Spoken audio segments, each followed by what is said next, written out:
সবসময় ইসলামপুরটা শান্তিপূর্ণ রাখার ওদিক থেকেই সারা দেশে যা হয়েছে হয়েছে, কিন্তু আমার ইসলামপুরে এটা আমাদের সংখ্যাগুলো আমরা হতে চাইনি এর আগেও। আগে তো হয়নি নয়, এখন আমরা চেষ্টা করতেছি যে এটা যেন শান্তিপূর্ণ থাকে,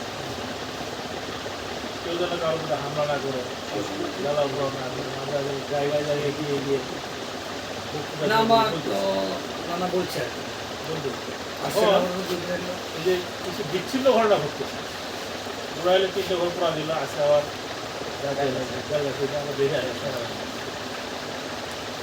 মুখদের মধ্যে বলা বলে হইতেছে যে আওয়ামী লীগের লোকের এলে করতেছে